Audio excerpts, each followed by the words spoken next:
അവരുടെ കുടുംബങ്ങൾ പരമ്പരയാ ഒന്നാം തരം കോടീശ്വരന്മാരായിട്ട് ജീവിക്കണം, അന്തസ്സായിട്ട് ജീവിക്കണം എന്ന് ആഗ്രഹിക്കുന്ന കൂട്ടരാണ് വരുന്നുള്ള അതായത് കമ്മ്യൂണിസം തകർന്നു കഴിഞ്ഞു എന്നുള്ള കാര്യം ഈ മുതിർന്ന പിണറായി വിജയൻ അടക്കമുള്ള നേതാക്കൾ മനസ്സിലാക്കിയെന്നാണോ അങ്ങ് കരുതുന്നത്? അതെ, ഞാൻ അതാണ് കരുതുന്നത്. പാർലമെന്ററി സിസ്റ്റത്തിൽ കമ്മ്യൂണിസ്റ്റുകാരൻ കയറിയാൽ പിന്നെ അപകടം തന്നെയാണെന്നുള്ള കാര്യത്തിൽ ഇപ്പം ലോകം മുഴുവൻ തെളിയിക്കപ്പെട്ടു കഴിഞ്ഞു.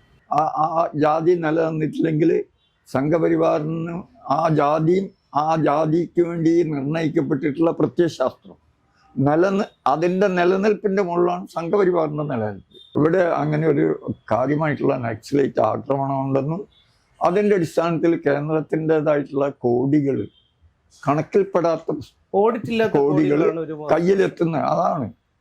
അതിനൊരു കണക്കും വേണ്ട, 100 കണക്കിന് കോടി. ഇപ്പം ആദ്യഘട്ടത്തിൽ തന്നെ അവർക്ക് 300ഓളം കോടി കേന്ദ്രത്തിന് ആ രീതിയിൽ നേരിടാൻ കിട്ടിയെന്ന്. നമസ്കാരം. പരിസ്ഥിതി പ്രവർത്തകൻ, മനുഷ്യാവകാശ പ്രവർത്തകൻ, മുൻ നക്സലൈറ്റ്, അങ്ങനെ അയ്നൂർ വാസു എന്ന ഗ്രോ വാസുവേട്ടന് ഒരുപാട് വിശേഷണങ്ങളുണ്ട്. ഈ 96-ാം വയസ്സിലും അണയാത്ത വിപ്ലവ വീര്യവുമായി വാസുവേട്ടൻ കോഴിക്കോടുണ്ട്. നമ്മളിപ്പോഴുള്ളത് വാസുവേട്ടൻ്റെ താമസ സ്ഥലത്താണ്. നമസ്കാരം വാസുവേട്ടൻ. ഒരുപാട് പേര്, സഖാക്കൾ പ്രത്യേകിച്ചും, ആരാധനയോടുകൂടി കാണുന്ന, അല്ലെങ്കിൽ അവർ ഇപ്പോഴും നെഞ്ചേറ്റുന്ന ഒരു വ്യക്തിത്വമാണ് അങ്ങ്. ഈ 96-ാം വയസ്സിലും അങ്ങേക്ക് ഈ പോരാട്ട വീര്യം, കാരണം അങ്ങയോടൊപ്പം പ്രവർത്തിച്ചവരൊക്കെ പലരും ഇന്നില്ല. അങ്ങേക്ക് ശേഷം വന്ന പലരും പല മേഖലകളിൽ അവരിപ്പോൾ ഈ പ്രസ്ഥാനങ്ങളിലൊക്കെ ഉണ്ടെങ്കിൽ പോലും അവരുടെയൊക്കെ വഴിമാറിപ്പോയി. പക്ഷെ അങ്ങ് ഇപ്പോഴും എങ്ങനെയാണ് ഈ ഒരു അണയാത്ത പോരാട്ട വീര്യം കാത്തു സൂക്ഷിച്ചുകൊണ്ട് ഈ 96-ാം വയസ്സിലും ഇങ്ങനെ ഒരു 96 ഒരു മാസം മുന്നേ 97ലേക്ക് കടന്നു? 97 എങ്ങനെയാണ് രഹസ്യം? എന്താണെന്നറിയില്ല. എൻ്റെ അച്ഛനമ്മമാർ നല്ല ആരോഗ്യമുള്ളവരായിരുന്നു. ഞാനും വ്യായാമം ചെയ്യുകയും ഇപ്പം പിന്നെ മത്സ്യം പിന്നെ കുട്ടിക്കാലം മുതൽ ഒരു പ്രധാന ഭക്ഷണമാണ്. അങ്ങനെ ദിനചര്യ ഒരു പ്രധാനമാണ്. അതെ, ആ രീതിയിൽ ജീവിച്ചത് കൊണ്ടായിരിക്കണം ഇങ്ങനെ ആയുസ് നീണ്ടു നിന്നത്. അപ്പം ചെറുപ്പത്തിലെ കമ്മ്യൂണിസ്റ്റ് പ്രസ്ഥാനം ചെങ്കൊടി പിടിക്കാൻ തുടങ്ങിയ 13 വയസ്സിലാണ്. 18 വയസ്സിൽ പാർട്ടിക്ക് വേണ്ടിയിട്ട് അടികൊള്ളാൻ തുടങ്ങി 1948. അപ്പൊ അതൊക്കെ വ്യർത്ഥമായി പോകുന്നു എന്നുള്ള ഒരു തോന്നൽ കൊണ്ട് തന്നെ രാഷ്ട്രീയം ഞാൻ വിടുന്നില്ല. കഴിയാവുന്ന രീതിയിൽ പ്രവർത്തിക്കേണ്ടത് ഒരു കടമയാണ് കമ്മ്യൂണിസ്റ്റുകാരൻ്റെ എന്നുള്ള. പക്ഷെ ഈ സാഹചര്യത്തിൽ, ഈ കാലഘട്ടത്തിൽ അങ്ങേപോലെ ഒരു യഥാർത്ഥ കമ്മ്യൂണിസ്റ്റുകാരന് പ്രവർത്തിക്കാൻ കഴിയുമെന്ന് അങ്ങ് കരുതുന്നുണ്ടോ? തോന്നുന്ന ഈ കാലഘട്ടത്തിൽ തന്നെയാണ് പ്രവർത്തിക്കേണ്ടതെന്ന്. അത് എത്രത്തോളം ഫലപ്രദമാകും? കാരണം കമ്മ്യൂണിസം എന്ന് പറയുന്നത് ഇന്നൊരു ചില വ്യക്തികളിലേക്ക് ചുരുങ്ങിപ്പോയിരിക്കുന്നു എന്നുള്ളതൊരു യാഥാർത്ഥ്യമാണ്. അങ്ങനെ നോക്കുമ്പോൾ അങ്ങയുടെ ഈ പോരാട്ടം എത്രത്തോളം, അല്ലെങ്കിൽ അങ്ങയുടെ സമാന സ്വഭാവക്കാരുടെ പോരാട്ടം എത്രത്തോളം അത് ഫലവത്താകും? കാലത്തിന് അതിൻ്റെതായിട്ടുള്ള കടമയുണ്ട് ഈ സാമൂഹ്യ മാറ്റത്തിൽ. ഇപ്പോഴ് നിലവിലുള്ള സാമൂഹ്യ സ്ഥിതിവിശേഷം മാറ്റപ്പെടേണ്ടതാണെന്നുള്ളൊരു ബോധ്യക്കാരനാണ്. ശരിയാണ്, ഈ സമൂഹത്തിൽ മൊത്തം ലോകത്തിൽ തന്നെ ഉൽപാദന ശക്തികൾ, അതായത് ഉൽപാദന നിർമ്മാണങ്ങളിൽ, ഉൽപാദന നിർമ്മാണ സാധനങ്ങൾ, ഉൽപാദന ഉപകരണങ്ങളിൽ മനുഷ്യൻ്റെ ബുദ്ധിപരമായിട്ടുള്ള കണ്ടുപിടുത്തം കൊണ്ട് വമ്പിച്ച മാറ്റങ്ങൾ വന്നിട്ടുണ്ട്. ഈ മാറ്റങ്ങളിലൂടെ പട്ടിണിയുടേതായിട്ടുള്ള സ്ഥിതിവിശേഷമുള്ള രാജ്യങ്ങളിൽ കുറച്ച് ഭേദമാണ്. പക്ഷെ അത് മാത്രം പോരല്ലോ. പട്ടിണി മാത്രമല്ല മനുഷ്യനെ സംബന്ധിച്ച പ്രശ്നം. ഇന്ത്യയിൽ പട്ടിണി ഇന്നും ഒരു യാഥാർത്ഥ്യമാണ്. കേരളത്തിലാണ് ഈ കുറച്ചൊരു വ്യത്യസ്തത എന്നാണ് ഞാൻ മനസ്സിലാക്കുന്നത്. അതിൻ്റെ കാരണം മറ്റ് രാജ്യങ്ങളിലേക്കുള്ള കുടിയേറ്റം, മലയാളിയുടെ കുടിയേറ്റം, അതൊരു വലിയൊരു പ്രസ്ഥാനമായിട്ട് വളർന്നിരിക്കുക കഴിഞ്ഞ 10-40 വർഷമായി. 1970 ശേഷം അതിൻ്റെ ശക്തി വർദ്ധിച്ചു. എല്ലാ സ്ഥാനം, പ്രത്യേകിച്ചും ഗൾഫിലേക്ക്, യൂറോപ്പിലേക്ക്, അമേരിക്കയിലേക്ക്, ഓസ്ട്രേലിയക്ക്, അങ്ങനെ വിദേശങ്ങളിലേക്ക് നമ്മുടെ യൂത്തും പിന്നെ ജോലിക്ക് വേണ്ടി, ജീവിക്കാൻ വേണ്ടി, അവരുടെ വിദ്യാഭ്യാസത്തിന് അനുയോജ്യമായ ഒരു ജോലിക്ക് വേണ്ടി, അങ്ങനെ അവർ വലിയ തോതിലുള്ള ഇന്ത്യക്കാരുടെ ഒരു കുടിയേറ്റം. അതിൽ ഏറ്റവും മുന്നിൽ നിൽക്കുന്ന കേരളം. അതിൻ്റെതായിട്ടുള്ള കുറച്ചൊരു വ്യത്യാസം സമൂഹത്തിന് വന്നിരിക്കുന്നു എന്നല്ലാതെ അവൻ്റേതായിട്ടുള്ള ഏറ്റവും അടിത്തട്ടുള്ള വിഭാഗത്തിന് ഒരു മാറ്റവും വന്നിട്ടില്ല. അത് മാത്രമല്ലല്ലോ പ്രധാനം. മനുഷ്യന് സ്വാതന്ത്ര്യത്തിൻ്റെ പ്രശ്നമുണ്ട്. മനുഷ്യൻ അവന് അപ്പം കൊണ്ട് മാത്രം ജീവിക്കാൻ പറ്റുന്നവനല്ല. അപ്പോൾ ആ രീതിയിൽ നോക്കുന്ന സമയത്ത് ലോകത്തിലെ ഏറ്റവും അധസ്ഥിതര് ആയിട്ട്, സ്വാതന്ത്ര്യമില്ലാത്തവരായിട്ടും ജീവിക്കുന്ന ഒരു വിഭാഗമാണ് ഇന്ത്യയിലെ ജനങ്ങൾ എന്നാണ് ഞാൻ വിചാരിക്കുന്നത്.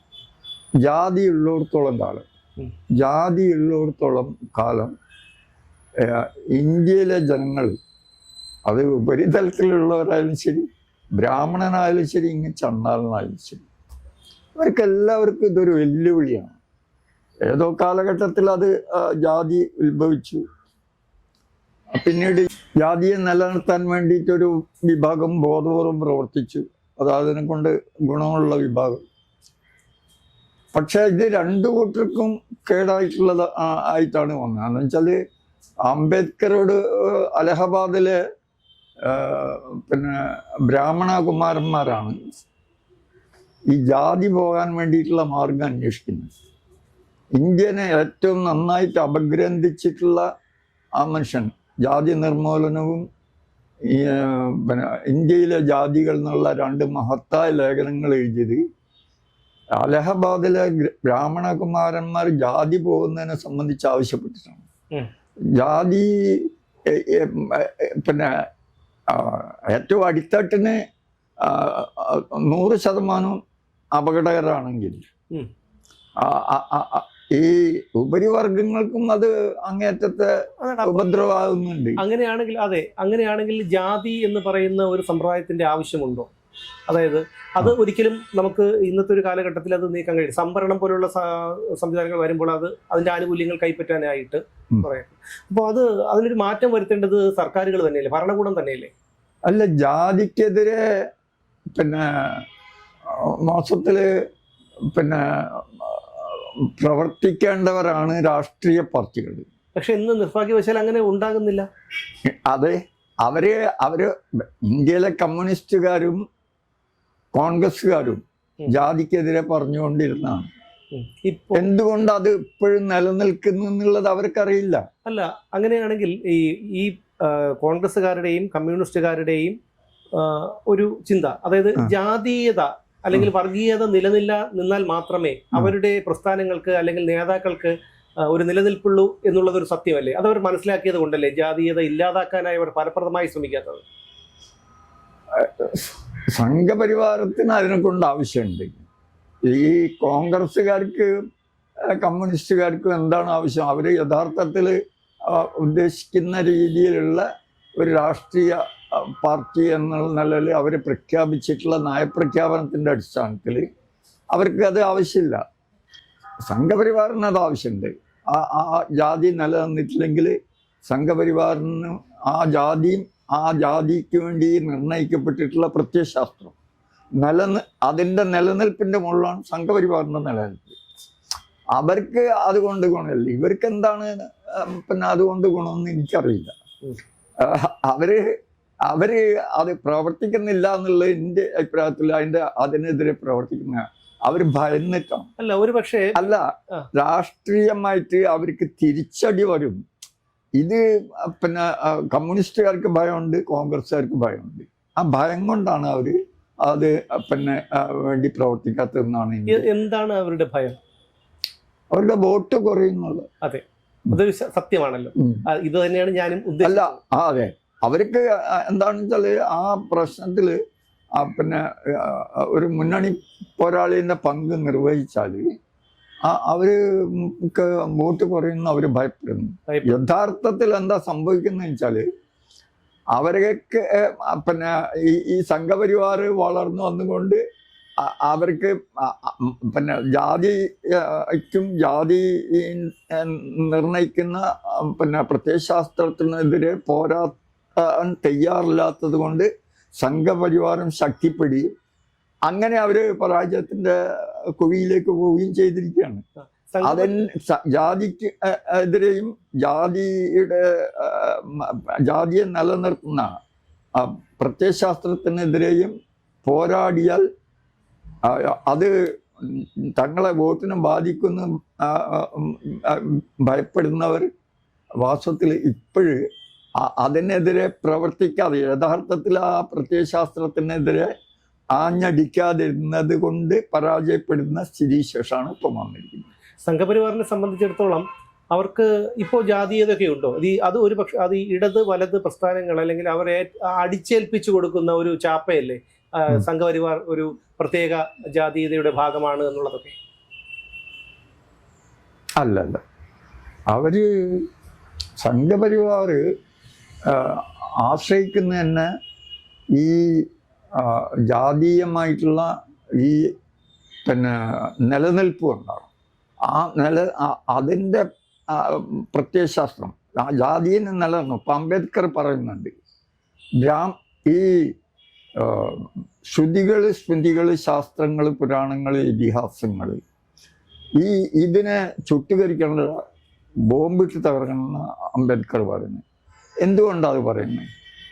ആ പിന്നെ ബോംബിട്ട് തകർക്ക ഭസ്മം പോലും കാണരുത് എന്നുള്ള അടിസ്ഥാനത്തിലാണ് അദ്ദേഹം അത് പറയുന്നത്.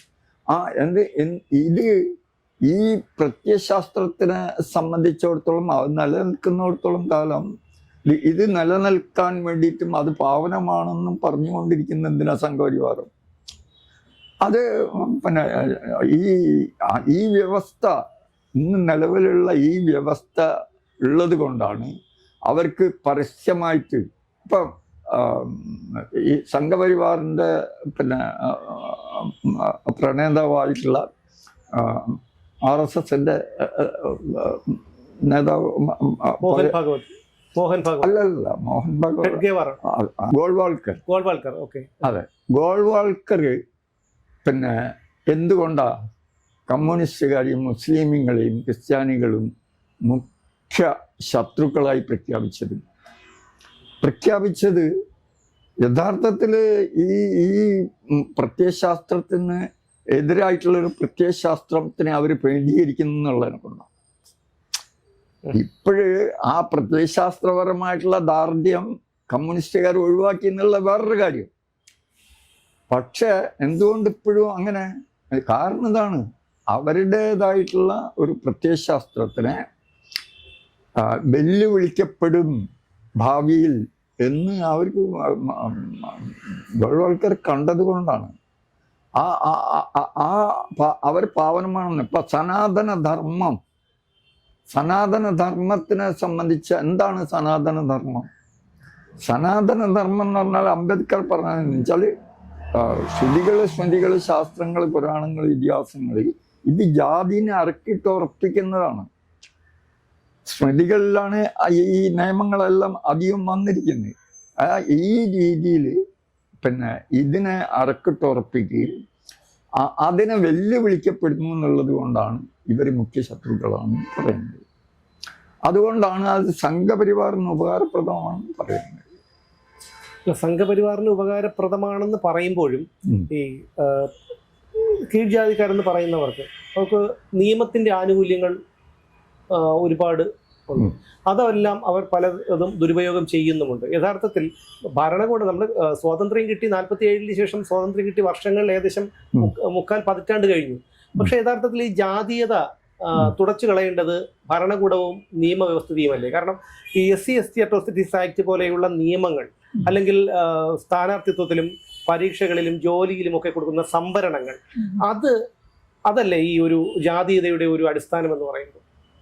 അങ്ങനെ ഒരു വേർതിരിവെടുത്ത് മാറ്റിയാൽ തന്നെ ഈ ജാതീയത ഒരു പരിധി വരെ നമുക്ക് തുടച്ചു നീക്കാൻ കഴിയും. നമ്മൾ തലകുത്തനെ ചിന്തിക്കുന്നതിൻ്റെ പ്രശ്നമാണ്. എന്താ വെച്ചാൽ ജാതി ഉണ്ടായതോ ജാതി നിലനിൽക്കുന്നതോ ഒന്നും സംവരണത്തോട് ബന്ധപ്പെട്ടതല്ല. സംവരണം ജാതിയുടെ ഭീകരത കുറയ്ക്കാൻ വേണ്ടിയിട്ട് ആദ്യകാല കോൺഗ്രസ് സംഘടന അംബേദ്കറുടേത് കൂടിയായിട്ടുള്ള ശക്തമായിട്ടുള്ള ദലിത് പ്രക്ഷോഭത്തിന് 10-22% വരുന്ന ദലിതുകൾ പിന്നെ അവരാണ് ഈ നാട്ടിൽ ഏറ്റവും അടിച്ചമർത്തപ്പെട്ടതും അവരാണ് ഈ രാജ്യത്തിന് ആവശ്യമായിട്ടുള്ള അപ്പം ഉണ്ടാക്കിക്കൊണ്ടിരുന്നത് എല്ലാ സംസ്ഥാനങ്ങളിലും. അവർക്ക് അങ്ങേറ്റത്തെ അവരുടെ ദരിദ്രമായിട്ടുള്ള അവരുടെ ജീവിതത്തിന് ഒരു മാറ്റം വരുത്താനും അവരെ പൊതു സമൂഹത്തിലേക്ക് കൊണ്ടുവരാനും അവർക്ക് വിദ്യാഭ്യാസത്തിൽ മറ്റുള്ള ഒരു സംവരണം കൊടുത്തത്. അത് ഏറ്റവും അധികം പോരാട്ടം ആക്കിയത്, പോരാട്ടത്തിന് നേതൃത്വം കൊടുത്ത അംബേദ്കറാണ്. അങ്ങനെയാണ് പിന്നെ സംവരണമാണ് അതിൻ്റെതായിട്ടുള്ള ആ ഗതികേട് അവസാനിപ്പിക്കാൻ വേണ്ടിയിട്ട്, കുറച്ചൊന്ന് കുറയ്ക്കാൻ വേണ്ടിയിട്ട് ആണ് അത് കൊണ്ടുവന്നിട്ടുള്ളത്. അപ്പോൾ 13ാമത്തെ വയസ്സിൽ കമ്മ്യൂണിസത്തിലേക്ക് ഇറങ്ങി. ഏകദേശം 80-85 വർഷത്തോളം ഉള്ള ഒരു യാത്രയായിരുന്നു. തിരിഞ്ഞു നോക്കുമ്പോൾ അങ്ങേക്ക് എന്ത് തോന്നുന്നു? അത് വേണ്ടായിരുന്നു എന്നുള്ളൊരു തോന്നലുണ്ടോ? ഇല്ലല്ലോ. തിരുത്തപ്പെടേണ്ട എന്തെങ്കിലും ഉണ്ടെന്നുള്ളൊരു തോന്നൽ? തിരുത്തപ്പെടേണ്ടത് എന്ന് പറഞ്ഞാല് ഞാൻ പിന്നെ തിരുത്തപ്പെടേണ്ടതായിട്ട് എന്തെങ്കിലും വ്യക്തിപരമായിട്ട് എന്തെങ്കിലും ഉള്ളതായിട്ട് എനിക്ക് തോന്നുന്നു. ഞാൻ കടന്നു വന്നിട്ടുള്ള വഴി, ഞാൻ ചെയ്തിട്ടുള്ളതായിട്ടുള്ള പ്രവൃത്തി, ഇതെല്ലാം മാസത്തിൽ നിന്ന് തിരിഞ്ഞു നോക്കുന്നേരം എനിക്ക് അങ്ങേയറ്റത്തെ സന്തോഷം നൽകുന്നതാണ്. ഇത്രയും അപകടകരമായതും ജീവൻ പിന്നെ ബലിയർപ്പിക്കപ്പെട്ടേക്കാവുന്നതുമായിട്ടുള്ള കടുത്ത മാർഗങ്ങളിലൂടെ നടന്നു വരാൻ പറ്റിയല്ലോ ഒരു ശരിയായിട്ടുള്ള ഒരു ആദർശ ലക്ഷ്യത്തിന് വേണ്ടിയിട്ടുള്ള പ്രവർത്തനത്തിലൂടെ എന്നുള്ളത് എപ്പോഴും എനിക്ക് സന്തോഷം നൽകുന്ന കാര്യമാണ്. പക്ഷെ അങ്ങനെയാണെങ്കിൽ അങ്ങ് മാവോയിസ്റ്റുകളെ പോലീസ് വെടിവെച്ച് കൊന്നതുമായി ബന്ധപ്പെട്ടാണ് അങ്ങയെ പോലീസ് അറസ്റ്റ് ചെയ്ത് 1.5 മാസത്തോളം ജയിലിലടക്കി. ഏറ്റവും അവസാനമായിട്ട് ഓരോ തവണ അങ്ങയെ കോടതിയിൽ ഹാജരാക്കാൻ കൊണ്ടുവരുമ്പോഴും ഒരു ചെറിയ പിഴ അല്ലെങ്കിൽ ഒരു മാപ്പപേക്ഷ, അതിനൊന്നും അങ്ങ് തയ്യാറായിരുന്നില്ല. ഒരുപക്ഷെ ഇന്ന് കേരളം ഭരിക്കുന്നത് ഒരു കമ്മ്യൂണിസ്റ്റ് ഭരണകൂടം ആണെന്ന് കൂടി അങ്ങ് ഓർക്കണം. ആ കമ്മ്യൂണിസ്റ്റ് ഭരണകൂടത്തിന്റെ പോലീസാണ് ഒരു കമ്മ്യൂണിസ്റ്റ് പ്രസ്ഥാനത്തെ തന്നെ ഇന്നത്തെ നിലയിലേക്ക് ഉയർത്തിക്കൊണ്ടുവന്ന ഒരു സഖാവിനെ ഇത്തരത്തിൽ വേട്ടയാടുന്നത്. അത് പോലീസിനെ കുറ്റപ്പെടുത്തുകയല്ല, അതിന് നിർദ്ദേശം നൽകിയവർ അവരുടെ മുകളിൽ ഉണ്ടായിരിക്കുമല്ലോ. അങ്ങ് എന്തുകൊണ്ടാണ് അതിനൊരു വിട്ടുവീഴ്ചയ്ക്ക് അപ്പോഴും തയ്യാറാകാതിരുന്നത്? ഇതിൽ എന്നെ സംബന്ധിച്ചിടത്തോളം പ്രധാനമായിട്ടുള്ള കാര്യം എന്താണെന്ന് വെച്ചാൽ 8ഓളം സഹാക്കൾ അന്ന് മാവോയിസ്റ്റുകൾ എന്ന് പറഞ്ഞു കണ്ട് വെടിവെച്ച് കൊല്ലപ്പെട്ടിട്ടുണ്ട്. അവരെന്തെങ്കിലും അത്തരം ഒരു കാര്യം കേരളത്തിൽ പിന്നെ മാവോയിസ്റ്റുകൾ നടത്തിയായിട്ട് എൻ്റെ അറിവിലില്ല. അവരെ അങ്ങനെ വെടിവെച്ച് കൊന്ന് നേരിടേണ്ട കക്ഷികളാണെന്നുള്ള, അതുമാത്രമല്ല കിടന്നുറങ്ങുന്ന സമയത്ത്, ഭക്ഷണം കഴിക്കുന്ന സമയത്തൊക്കെ വളരെ കൃത്യമായിട്ട് അവരെ പിടിക്കാൻ പറ്റുന്ന, ഇനി ഓടുകയാണെന്ന് വെച്ചാൽ കാലിന് വെടിവെക്കാവുന്ന രീതിയാണ്. നിരവധി തോക്കുകൾ എയിമിട്ടാൽ വീഴും എന്നുള്ളത് ഉറപ്പല്ലേ. അപ്പം ആ രീതിയിൽ അവരെ അറസ്റ്റ് ചെയ്യാവുന്ന സമയത്താണ് അവരെ വെടിവെച്ച് തന്നെ കൊള്ളുന്നത്. അതിന് പ്രത്യേക ഉദ്ദേശം എന്താണെന്ന് വെച്ചാൽ ഇവിടെ അങ്ങനെ ഒരു കാര്യമായിട്ടുള്ള നക്സലൈറ്റ് ആക്രമണം ഉണ്ടെന്നും അതിൻ്റെ അടിസ്ഥാനത്തിൽ കേന്ദ്രത്തിൻ്റെതായിട്ടുള്ള കോടികൾ, കണക്കിൽപ്പെടാത്ത കോടികൾ കയ്യിലെത്തുന്ന, അതാണ് അതിനൊരു കണക്കും വേണ്ട. 100 കണക്കിന് കോടി. ഇപ്പം ആദ്യഘട്ടത്തിൽ തന്നെ അവർക്ക് 300ഓളം കോടി കേന്ദ്രത്തിന് ആ രീതിയിൽ നേരിടാൻ കിട്ടിയെന്ന് ഇപ്പോഴും നാണമില്ലാതെ ഒരു കമ്മ്യൂണിസ്റ്റുകാരൻ പറയാണ്. ഇല്ല, ഇപ്പോഴും മാവോയിസ്റ്റുകൾ പിന്നെ കേരളത്തിലെ കാടുകളിലുണ്ട്, അവരെ നേരിടാനുണ്ട് എന്ന് പറഞ്ഞുകൊണ്ട് ഇപ്പോഴും ഒരു ആ ഭീകരത നിലനിൽക്കുന്നു എന്ന് പറയും. ബോധ്യമുണ്ടായി കൊടുക്കുകയാണ്. അതെ, എന്നിട്ട് ആ ഗ്രാന്റിന് വേണ്ടി തെറ്റിദ്ധാരണ ഉണ്ടാക്കി കൊടുക്കും. അല്ല, മാവോയിസ്റ്റ് നിരീക്ഷണത്തിന് വേണ്ടിയാണ് കഴിഞ്ഞ ഒന്നാം പിണറായി സർക്കാരിന്റെ കാലത്ത് ഒരു വർഷം 22.5 കോടി രൂപ കൊടുത്ത് ഒരു ഹെലികോപ്റ്റർ വാടകയ്ക്ക് എടുത്തത്. ഇപ്പോഴും മാസം 85 ലക്ഷം രൂപ കൊടുത്ത് ഒരു ഹെലികോപ്റ്റർ എടുത്തിരിക്കുന്നത്. പക്ഷേ അങ്ങയുടെ ഇതില് അപ്പം എന്നെ സംബന്ധിച്ചിടത്തോളം ഞാനൊരു കമ്മ്യൂണിസ്റ്റുകാരനാണ്. ഇവരെ മാതിരി പിന്നെ 48-നെ സംബന്ധിച്ചിട്ട് ഏത് നിമിഷവും നമ്മുടെ മുഖ്യമന്ത്രി പിണറായി വിജയൻ ഇടയ്ക്കിടയ്ക്ക് പറഞ്ഞുകൊണ്ടിരിക്കും. എന്താ കാരണം എന്നറിയില്ല. 48-ലാണ് കേരളത്തിലെ ഇന്ത്യയിലെ കമ്മ്യൂണിസ്റ്റുകാർ ഏറ്റവും ത്യാഗം സഹിച്ചിട്ടുള്ള കാലഘട്ടം. അങ്ങ് പിന്നെ സേലം ജയിലിലിട്ടിട്ട് 22ഓളം പേരെ വെടിവെച്ചു വന്നു സേലം ജയിലിൽ. അതിൽ 20ഓളം പേര് കണ്ണൂക്കറായിരുന്നാണ് എൻ്റെ ഓർമ്മ.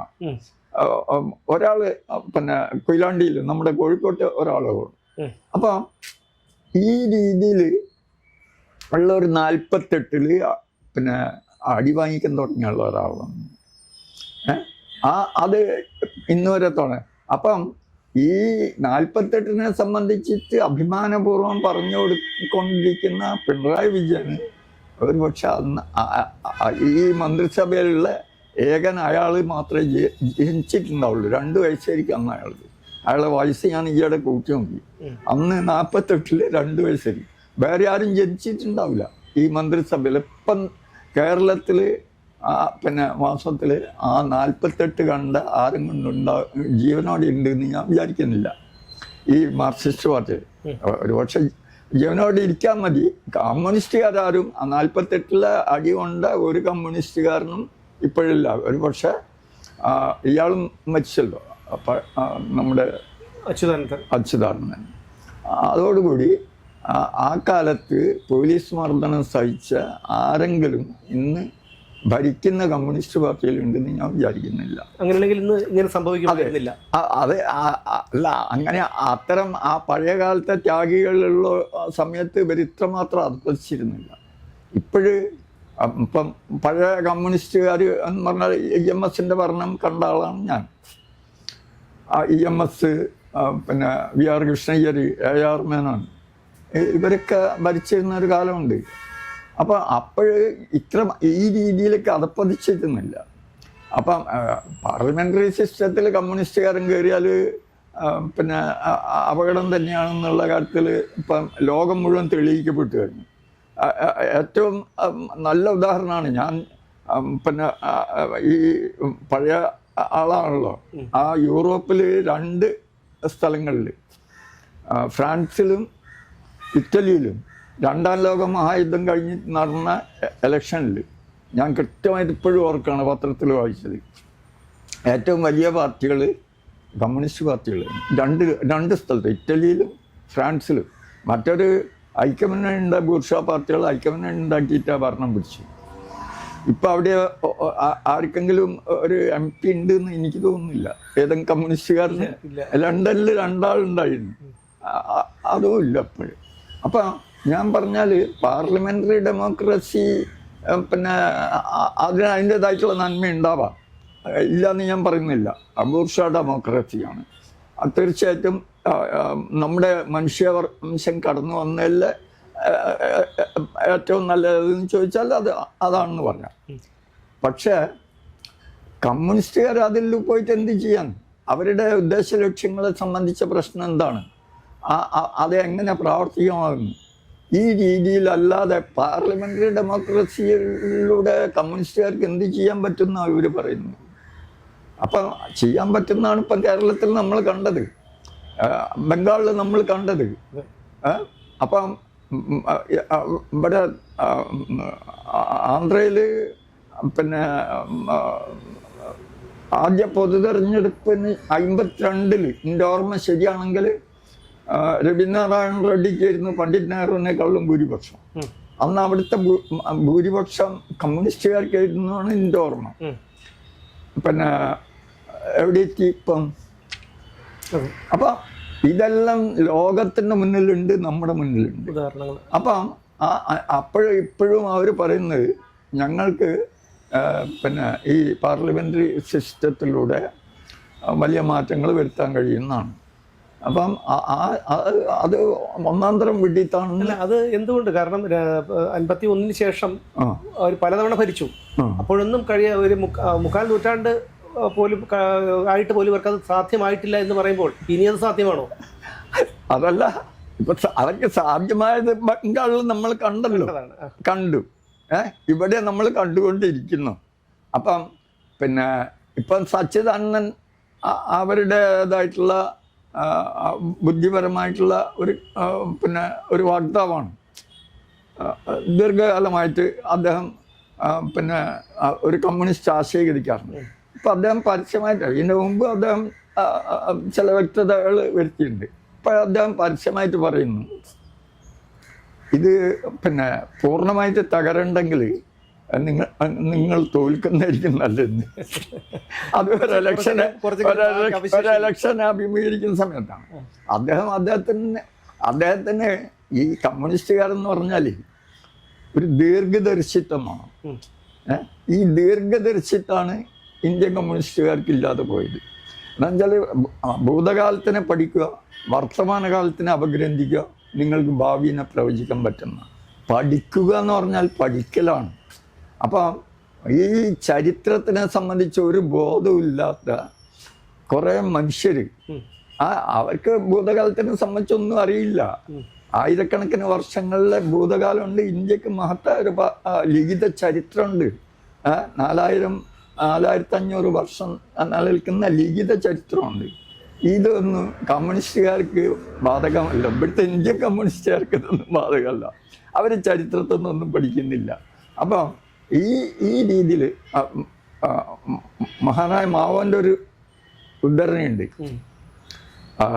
വിപ്ലവ തത്വശാസ്ത്രം സ്വായത്തമാക്കാതെയും ചരിത്രത്തിൽ അറിവ് നേടാതെയും പ്രായോഗിക പ്രസ്ഥാനത്തെ പറ്റി നല്ല തിരിച്ചറിവുകളില്ലാതെയും മഹത്തായ ഒരു വിപ്ലവ പ്രസ്ഥാനത്തെ വിജയത്തിലേക്ക് നയിക്കാൻ യാതൊരു രാഷ്ട്രീയ പാർട്ടിക്കും സാധ്യമല്ല. ഇവിടുത്തെ ഇപ്പം ഒരു സെക്രട്ടറി ഉണ്ട്, അയാളെ സംബന്ധിച്ച് ജനറൽ സെക്രട്ടറിയാണ് ഇന്ത്യൻ കമ്മ്യൂണിസ്റ്റ് പാർട്ടി. അയാളെ സംബന്ധിച്ചിട്ട് കേരളക്കാർക്ക് നന്നായിട്ട് അറിയാം.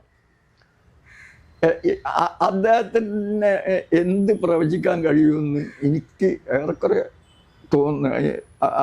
പിന്നെ അദ്ദേഹത്തിനെ സംബന്ധിച്ചിട്ട് കുറച്ച് ഇവിടുത്തെ അദ്ദേഹത്തിൻ്റെ ലേഖനങ്ങളും മറ്റു കാര്യങ്ങളും. അപ്പം എന്താണ് സ്ഥിതി? അപ്പം അവരിപ്പം തൽക്കാലത്തേക്കുള്ള ഒരു തട്ടിക്കൂട്ട്, അവർ ജീവിക്കുന്നിടത്തോളം കാലം അന്തസ്സായിട്ടും അവരുടെ കുടുംബങ്ങൾ പരമ്പരയാ ഒന്നാം തരം കോടീശ്വരന്മാരായിട്ട് ജീവിക്കണം, അന്തസ്സായിട്ട് ജീവിക്കണം എന്ന് ആഗ്രഹിക്കുന്ന കൂട്ടരാണ് വരുന്നുള്ള കാര്യത്തിൽ. അതായത് കമ്മ്യൂണിസം തകർന്നു കഴിഞ്ഞു എന്നുള്ള കാര്യം ഈ മുതിർന്ന പിണറായി വിജയൻ അടക്കമുള്ള നേതാക്കൾ മനസ്സിലാക്കിയെന്നാണോ അങ്ങ് കരുതുന്നത്? അതെ, ഞാൻ അതാണ് കരുതുന്നത്. എന്ന് വെച്ചാൽ വളരെ വ്യക്തമായിട്ടും അത് മനസ്സിലാക്കാൻ മാത്രമുള്ള ബുദ്ധി അവർക്കുണ്ട്. പക്ഷേ ഈ മാറിക്കഴിഞ്ഞ ലോക പരിതസ്ഥിതിയിൽ ഒരു യഥാർത്ഥ കമ്മ്യൂണിസ്റ്റ് പാർട്ടി, തൊഴിലാളി വർഗ പാർട്ടി എന്ത് മുദ്രാവാക്യമാണ് മുന്നോട്ട് വെക്കേണ്ടതെന്ന് ഇവർക്ക് ആർക്കും ഒരു പിടിയില്ല. അപ്പം അതുകൊണ്ട് തന്നെ ഈ പതനത്തിൽ നല്ലൊരു പാഠം എല്ലാവർക്കും കിട്ടി. ഏത് പാമരനും കിട്ടും. ഏത് ഞാൻ പറഞ്ഞല്ലോ, ഈ ലോകത്തിലുടനീളം ഉണ്ടായിട്ടുള്ള ഈ തെരഞ്ഞെടുപ്പിൽ നിൽക്കുന്നത് കൊണ്ടുണ്ടായിട്ടുള്ള ഗുണദോഷങ്ങൾ ഏത് പാമരനും കിട്ടും. പക്ഷെ അത് അവർക്ക് കിട്ടിയിട്ടുണ്ട്. അതുകൊണ്ട് തന്നെ അവർക്ക് മനസ്സിലായിട്ടുണ്ട് ഇനി തൽക്കാലം അവനവൻ്റെ കാര്യം നോക്കലാണ് നല്ലതെന്ന്. അല്ല, അത് അപ്പോൾ തിരുത്താത്തതും അതുകൊണ്ടാണ്. കാരണം കമ്മ്യൂണിസം തകർന്നു, ഇനി തിരുത്തിയിട്ട് കാര്യമില്ല എന്നുള്ളൊരു ബോധം അവർക്കുണ്ടായി. അല്ല, തിരുത്താൻ രക്ഷപ്പെടില്ല എന്നുള്ള ബോധം ഉണ്ടായി. അത് വളരെ 100% ശരിയായിട്ടുള്ളൊരു കാര്യം. അതുപോലെ നമ്മൾ മാവൂർ ഗോളിയർ റയോൺസിലായിരുന്നു. അതിൻ്റെ എങ്ങനെയാണ് അയ്യൂർ വാസു ഗ്രോ വാസു ആയത്? എനിക്കറിയാം, പ്രേക്ഷകർക്ക് അറിയാനുള്ള ആഗ്രഹമുണ്ട്. അതെ, എന്നുവെച്ചാൽ Gwalior Rayons organisation of workers, അതാണ് ഗ്രോ യൂണിയൻ്റെ ഷോർട്ട്. അപ്പം സമരം പിന്നെ അവിടെ പിന്നെ വലിയ യൂണിയനുകളെല്ലാം യഥാർത്ഥത്തിലുള്ള സമരം അവസാനം നടത്തിയത്. അത് 10-14 തൊഴിലാളികൾ മരിച്ചു, ആത്മഹത്യ ചെയ്തിരിക്കുകയാണ്. പിന്നെ ഇനി അനേകം തൊഴിലാളികൾ എന്നാൽ സ്വന്തം കുഞ്ഞുങ്ങൾ ഭക്ഷണം കഴിക്കാത്ത അവിടെ റയോൺസിൽ മറ്റൊന്നുമില്ലെങ്കിലും മറ്റ് സാധാരണ തൊഴിലാളികൾക്ക് കിട്ടുന്നതിൻ്റെ ഇരട്ടി അവർക്ക് ശമ്പളം തന്നെ ഉണ്ടായിരുന്നു. പിന്നെ ഓവർ ടൈം 2 ദിവസത്തെ കൂലി, ഒരു ദിവസത്തെ കൂലിക്ക് 4 മണിക്കൂർ ഓവർ ടൈം ചെയ്താൽ മതി. 2 ഓവർ ടൈം ചെയ്യുന്നവരും ഉണ്ടായിരുന്നു. അവന് മെച്ചപ്പെട്ട ഒരു ജീവിതം അവർ നടത്തിയാണ്. അപ്പം പട്ടിണി കിടന്ന് കുട്ടികൾ കരയുന്നത് കാണാൻ പറ്റായിട്ടാണ് അവർ മരിച്ചത്. അതെ. അപ്പം ഒരു സമരം ചെയ്യുന്ന ഒരു സംഘടനകൾക്ക് അതിൻ്റെതായിട്ടുള്ള ഉത്തരവാദിത്വമുണ്ട്. അപ്പം ആ ഉത്തരവാദിത്വത്തിനനുസരിച്ചിട്ട് പ്രവർത്തിക്കാൻ നമ്മൾ അവരുടെ മുന്നിൽ കോർഡിനേഷനിൽ നിൽക്കുന്ന സമയത്ത് അവരുടെ മുന്നിൽ നിർദ്ദേശം വെക്കുകയാണ്. അവർ ഭൂരിപക്ഷ പ്രകാരം തള്ളിക്കളിയാണ്. പിന്നെ അവരിൽ നിന്ന് രാജിവെച്ചിട്ടാണ് ഞങ്ങൾ പിന്നെ ഒറ്റക്ക് നിന്നുകൊണ്ട് പിന്നെ സമരം പ്രഖ്യാപിക്കുന്നത്. അത് 300 തൊഴിലാളി. മറ്റേത് 900, 1000 അംഗങ്ങളിലാണ്. പിന്നെ INDC, AITC, CITU, പിന്നെ ST എന്നൊക്കെ. AITC മാത്രമാണ് കുറച്ച് വീക്ക്.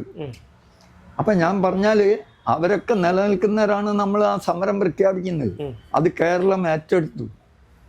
ഒരു തവണ നയനാർ വാക്ക് ഉറപ്പിച്ചതാണ് തുറക്കാം എന്ന് പറഞ്ഞിട്ടാണ് നിരാഹാരം 26 ദിവസം നീണ്ടുന്നത് പിൻവലിക്കുന്നത്.